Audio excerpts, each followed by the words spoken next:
Introduction: The Greatest Show on Earth. The passage you provided discusses the significance of behavior in financial success, highlighting contrasting stories of two individuals, Ronald Read and Richard Fuscone. Ronald Read, a janitor with no formal financial education, accumulated substantial wealth through patient investing, while Richard Fuscone, a highly educated finance executive, experienced financial ruin due to risky behavior and excessive debt. The author emphasizes the importance of soft skills and psychology in managing money effectively, and suggests that traditional financial education often overlooks the psychological aspects of finance. The book aims to explore and explain various psychological aspects of money and financial decision-making through a series of 20 short chapters. 1. No One's Crazy. The passage highlights the diverse and often deeply rooted financial experiences of individuals, which shape their views and decisions about money. These experiences are strongly influenced by factors such as generation, upbringing,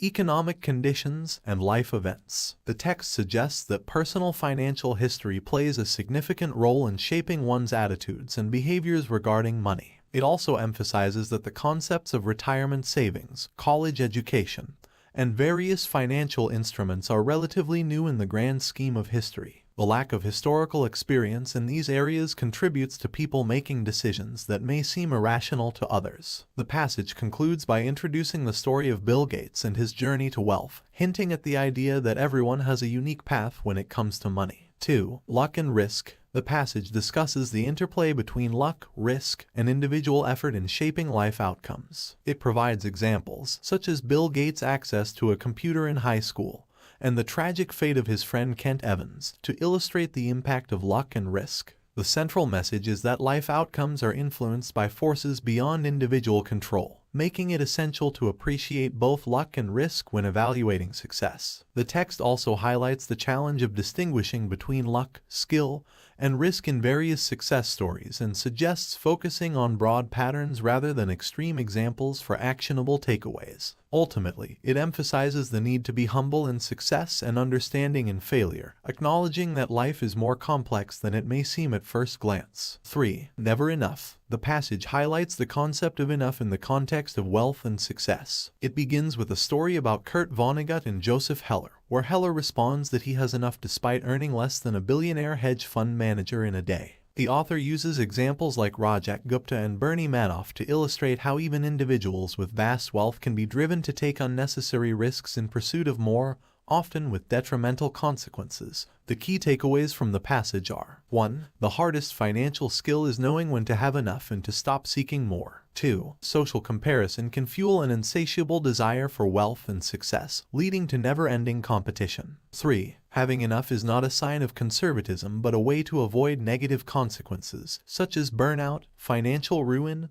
or unethical actions. 4. Some things, like reputation, family, and happiness, are invaluable and not worth risking for more wealth or success. The passage emphasizes the importance of recognizing when one has achieved a sufficient level of wealth and success, rather than constantly pursuing more at the risk of losing what truly matters in life. 4. Confounding compounding. This passage draws lessons from the study of ice ages and applies them to the concept of growing wealth. It discusses how understanding ice age cycles was initially a challenge due to various theories, but eventually, a Serbian scientist named Milutin Milankovic's theory, which focused on solar radiation and moderately cool summers, explained the ice age cycles accurately. The key takeaway here is that small changes in conditions, such as cool summers, can lead to significant outcomes over time.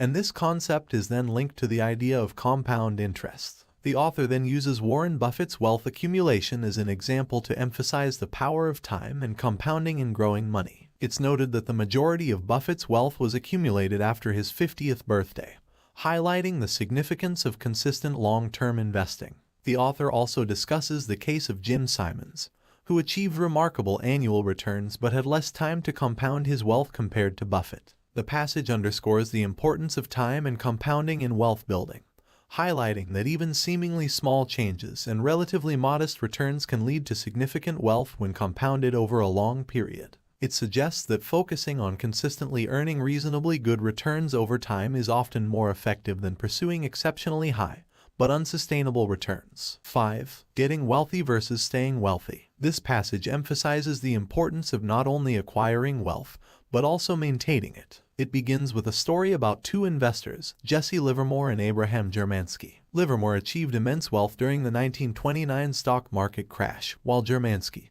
who had also been wealthy, lost everything and disappeared, likely due to the financial ruin caused by the same crash. However, Livermore's confidence led him to further financial struggles, and he eventually took his own life. The key takeaway is that getting wealthy and staying wealthy require different skills and mindsets. The survival mindset is crucial in the financial world, emphasizing the importance of enduring economic downturns and unpredictability. The author argues that the ability to stick around for a long time is what matters most, especially in the context of compounding wealth. The passage offers several insights and practical advice. 1. Prioritize financial resilience. Rather than chasing high returns, focus on becoming financially unbreakable. Holding cash as a safeguard during market downturns can be more valuable than missing potential gains. 2. Be prepared for the unexpected. Financial and investment planning is essential but should accommodate unpredictability. Plans often need to adjust in response to unforeseen events. 3. Margin of safety. Allow room for error in your financial plans. Preparing for a range of outcomes provides a buffer against adverse circumstances. 4. Balanced optimism and paranoia. Maintain a balance between optimism about the long-term trajectory of your investments and short-term paranoia about potential pitfalls. Understand that destruction and loss can coexist with long-term progress. Overall, the passage underscores the significance of adopting a survival mindset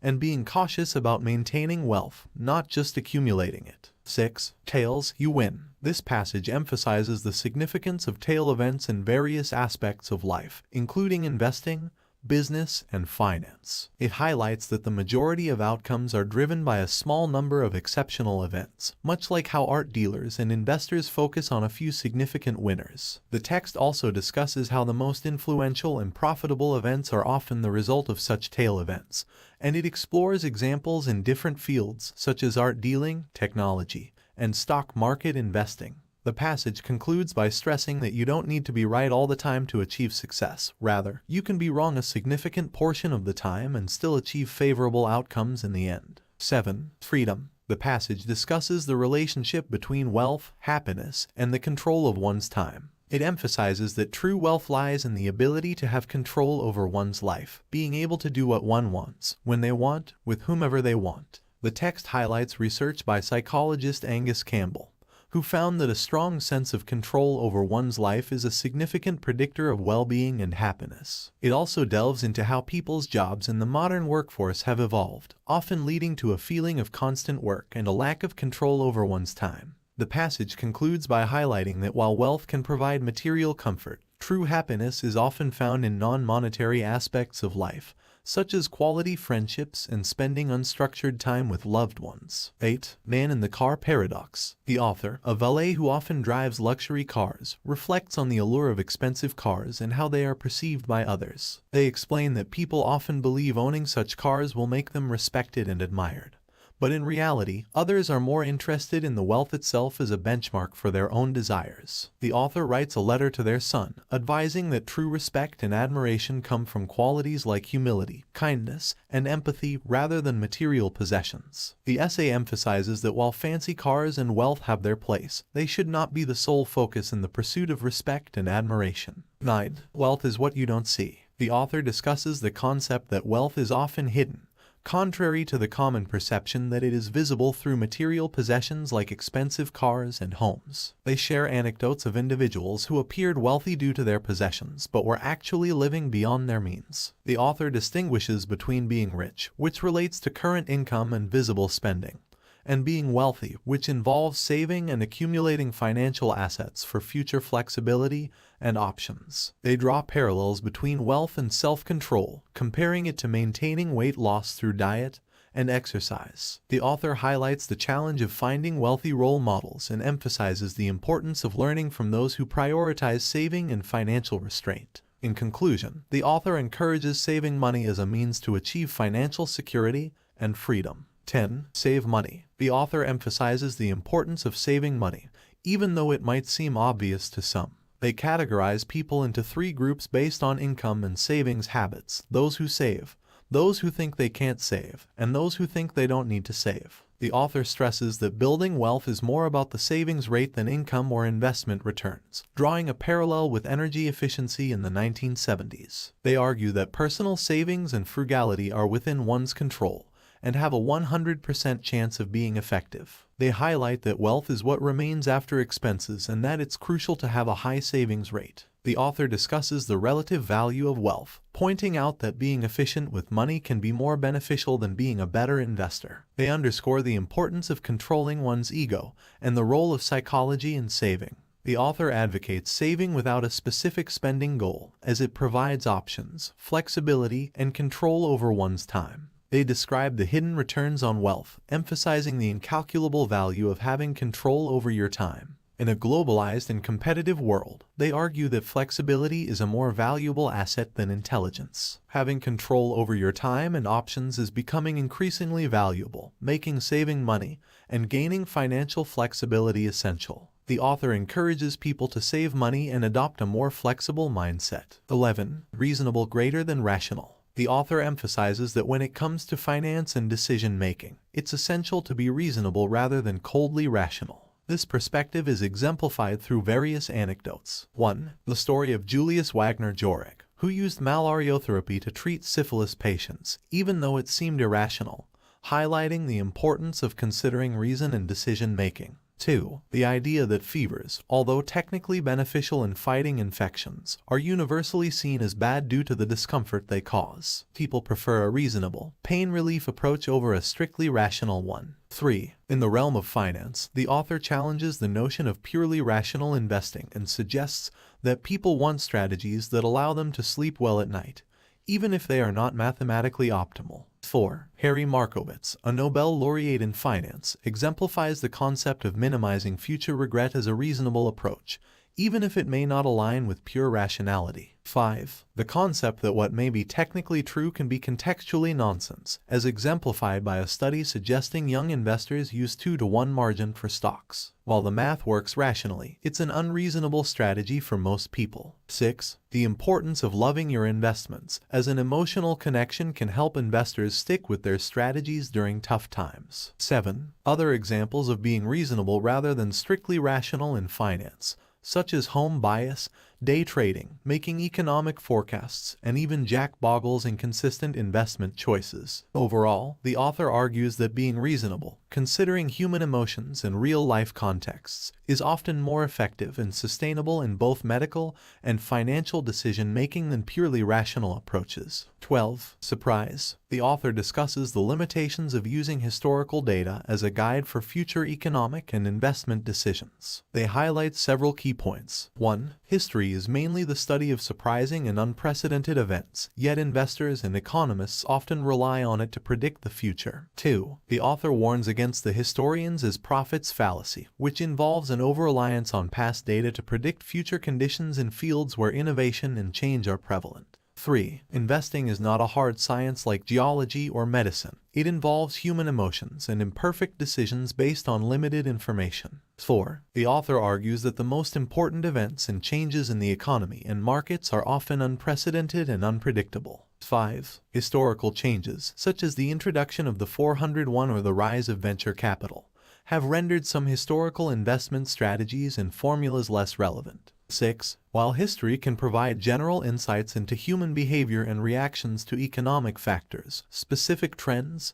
sectors, and trades are always evolving, making it challenging to rely on historical data for detailed forecasts. 7. The author suggests that understanding human behavior and general principles of money management is more useful than relying on historical specifics when planning for the future. In summary, the article underscores the need to balance an appreciation for history with an understanding of the dynamic and evolving nature of the economy and investment markets. 13. Room for error. The importance of room for error is highlighted through examples, such as blackjack card counting and historical events like the Battle of Stalingrad. This concept encourages people to accept uncertainty and randomness in life. The margin of safety, or room for error, is a way to navigate a world governed by odds, not certainties. It emphasizes that precision in forecasting is challenging, and the best approach is to think about odds. People often underestimate the need for room for error in financial decisions, leading to excessive risk-taking.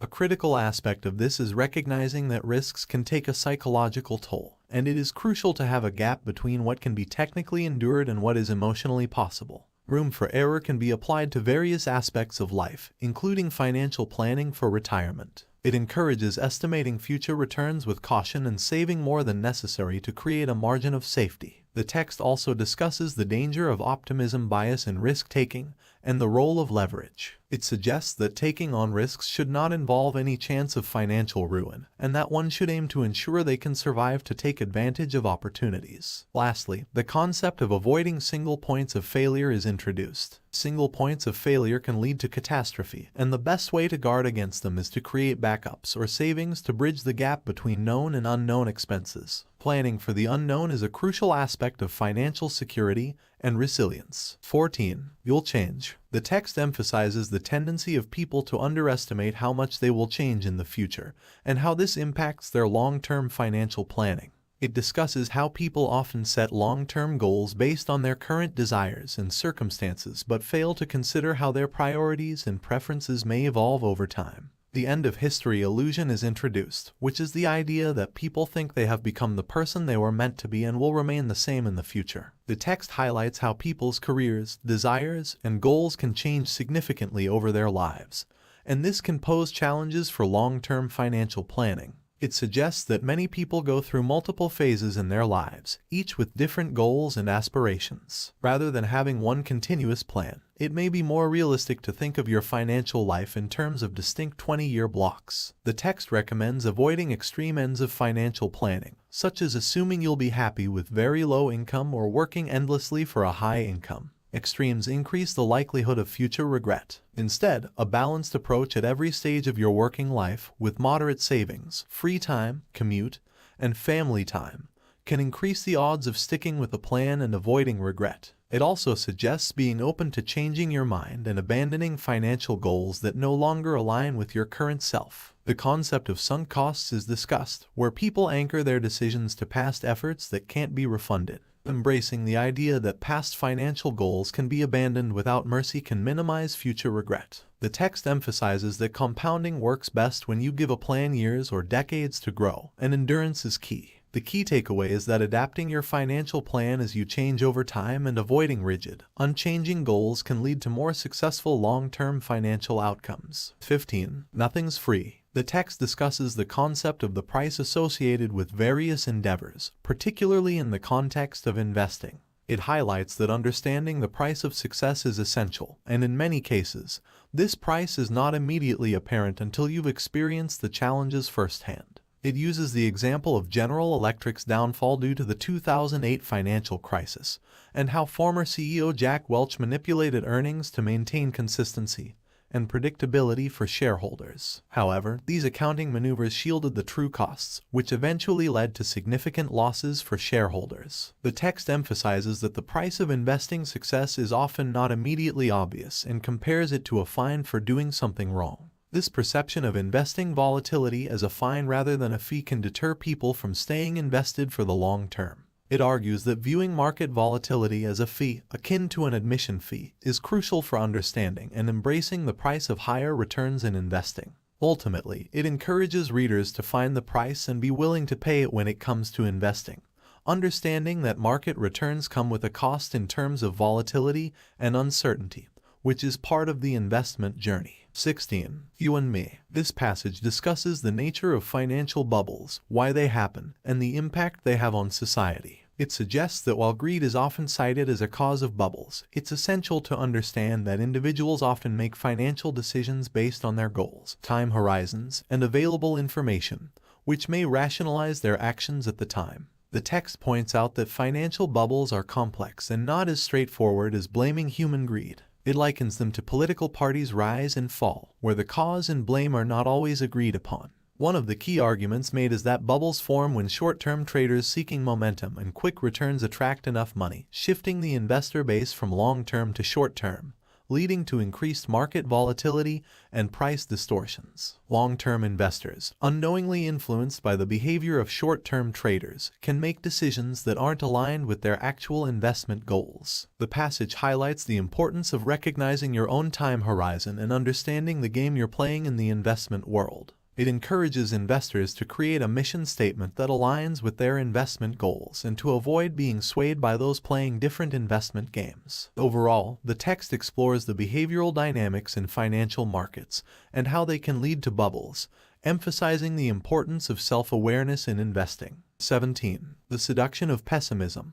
This passage discusses the allure of pessimism and why it often seems more convincing and receives more attention than optimism. It argues that while the world tends to get better for most people most of the time, pessimism is intellectually captivating and sounds smarter. Pessimism is often given more weight than optimism, which is seen as oblivious to risk. The text defines optimism as the belief that the odds of a good outcome are in your favor over time, even with setbacks along the way. The passage provides several reasons why pessimism is more persuasive. 1. Pessimism often relies on extrapolating present trends without considering how markets and people adapt. 2. Money and economic issues affect everyone and capture attention. 3. Progress happens too slowly to notice, while setbacks happen too quickly to ignore. The text also emphasizes that it's important to understand the power of optimism and how it can lead to progress, even though it may not always receive the same level of attention as pessimism. It suggests that expecting the worst can reduce expectations, making any positive outcomes feel like a bonus. Overall, the passage delves into the psychology of pessimism and optimism, highlighting why pessimism tends to be more convincing and prevalent in various aspects of life, including finance. 18. When you'll believe anything. The passage discusses how narratives and stories shape our perception of the economy and financial decisions. An alien observing Earth in 2007 and 2009 sees no tangible differences in terms of infrastructure, technology, or education. However, when examining the data, the alien is shocked to discover that households are $16 trillion poorer, unemployment has risen, the stock market has declined, and people's economic outlook is pessimistic. The main point is that it's not the tangible aspects of the economy that changed, but rather the narratives and stories people told themselves about it. In 2007, there was a positive narrative about housing stability, banking prudence, and accurate financial market risk assessment. In 2009, this narrative had collapsed due to the housing market crash and financial crisis. The passage highlights two important principles. 1. Appealing fictions. People tend to believe in things they want to be true, even if those beliefs are not supported by evidence. These appealing fictions can heavily influence financial decisions. 2. Incomplete worldviews. Everyone has an incomplete understanding of the world and tends to construct narratives to make sense of it. These narratives can lead to overconfidence and misconceptions about the economy and financial markets. Overall, the passage underscores the power of storytelling and narratives in shaping economic behavior, and the need to recognize the limits of our understanding and control in financial matters. 19. Altogether now, the passage provides a set of concise, actionable lessons for making better financial decisions. It begins with a story illustrating the importance of patient consent in medical treatment to emphasize that financial advice should be tailored to individual needs and preferences. Then, it offers the following key recommendations. 1. Humility and compassion. Acknowledge the role of luck and risk in financial outcomes. Approach both success and failure with humility and compassion, recognizing that reality is often more complex than it seems. 2. Ego and wealth. Building wealth involves suppressing immediate gratification for future security. Wealth is the result of what you don't spend rather than what you earn. 3. Sleep-tested money management. Manage your money in a way that allows you to sleep well at night. Personalize your financial decisions based on your comfort level, whether it's conservative or seeking higher returns. 4. Time horizon. Lengthen your investment time horizon for better results. Time is a powerful force in investing, smoothing out the impact of small mistakes and allowing compounding to work its magic. 5. Comfort with failure. Be prepared for things to go wrong, as not every investment or financial decision will succeed.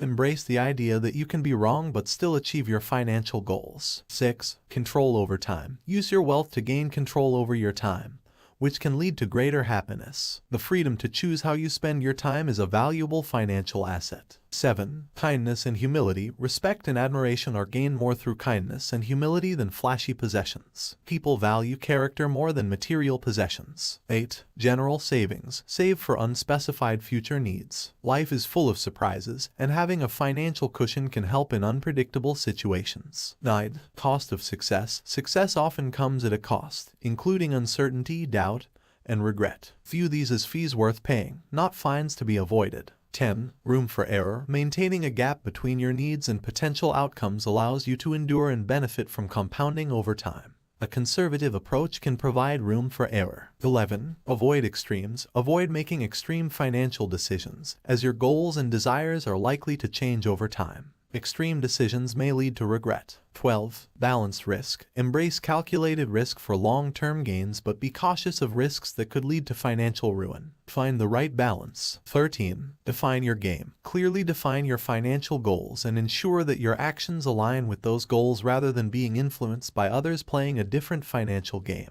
14. Respect differences. Understand that smart, informed people can have different financial approaches due to varying goals and preferences. There is no one-size-fits-all answer. The passage concludes with the author's personal perspective on these recommendations. 20. Confessions. The passage discusses the importance of aligning one's actions with their financial goals and personal values. It mentions the practice of billionaire investor Sandy Gottesman, who assesses candidates for his investment team based on what they do with their own money. The text highlights several principles and personal financial approaches. 1. Independence as a financial goal. The author's primary financial objective is independence, which means having the flexibility to choose how and when to work. They emphasize that achieving independence is more about lifestyle choices and maintaining a high savings rate. 2. Lifestyle choices. The author and their spouse have intentionally maintained a relatively modest lifestyle, living below their means despite increasing incomes. This has allowed them to continuously increase their savings rate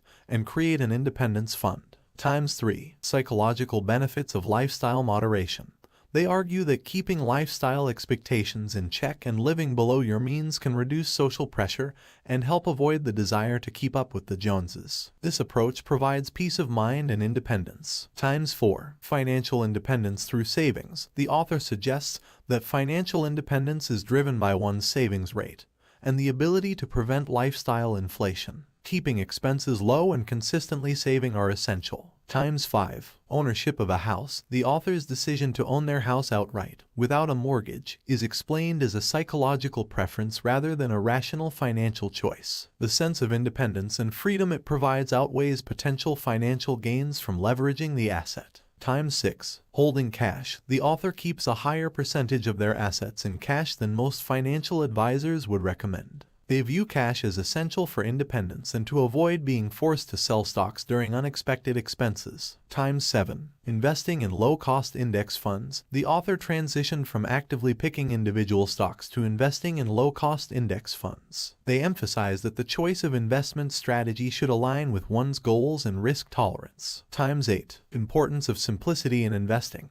The author believes that complex investment strategies often yield little correlation with investment results. They focus on a high savings rate, patience, and optimism in the global economy, with minimal effort spent on investment tactics. 9. Emphasis on long-term goals. The author prioritizes long-term success, aiming to meet their family's financial goals by consistently investing in index funds over time. They align their investments with their lifestyle choices and financial objectives. 10. Psychology of money. The passage underscores the importance of understanding the psychology of money and making choices that allow one to sleep well at night. It acknowledges that what works for one person may not work for another, and there is no one-size-fits-all approach to personal finance. Overall, the passage promotes the idea of financial independence, simple and sustainable financial strategies, and the alignment of financial decisions with one's values and goals. It acknowledges that personal financial choices can vary widely and that there is no universally correct approach.